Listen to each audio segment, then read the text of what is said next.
ઉત્તર પ્રદેશના સોનભદ્રમાં એક દુઃખદ માર્ગ અકસ્માતે લગ્નની ખુશીને શોકમાં ફેરવી દીધી. લગ્નના મહેમાનને લઈ જતી એક પિકઅપ ટ્રકે કાબુ ગુમાવ્યો અને રસ્તાની બાજુમાં પલટી મારી ગઈ. અકસ્માત એટલો ભયાનક હતો કે તેના કારણે વ્યાપક હોબાળો મચી ગયો. 3 યુવાનોના દુઃખદ મોત થયા અને જ્યારે 9 અન્ય ઘાયલ થયા અને ઘાયલોમાંથી 2 ગંભીર રીતે ઘાયલ થયા છે અને તેમને વારાણસી ટ્રોમા સેન્ટરમાં રિફર કરવામાં આવ્યા છે.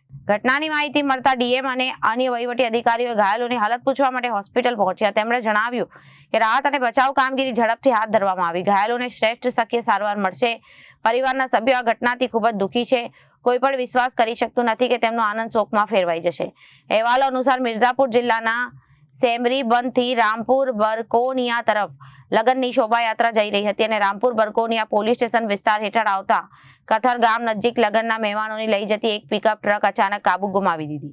રસ્તાની બાજુમાં પલટી ગઈ. અકસ્માતની અસર એટલી ગંભીર હતી કે મુસાફરો પિકઅપ ટ્રકમાંથી નીચે પડી ગયા, જેના કારણે વ્યાપક અફરાતફરી મચી ગઈ હતી. સ્થાનિક લોકોએ તાત્કાલિક બચાવ કામગીરી શરૂ કરી અને ઘાયલોને બહાર કાઢ્યા અને લોધી મેડિકલ હોસ્પિટલમાં લઈ ગયા. 3 યુવાનોના ઘટના સ્થળે દુઃખદ મૃત્યુ થયા, જ્યારે 9 અન્ય ઘાયલ થયા. ડોક્ટરોએ તેમાંથી બંનેની હાલત ગંભીર ગણાવીને વારાણસી ટ્રોમા સેન્ટરમાં રિફર કર્યા. Bureau report, Janadesh news.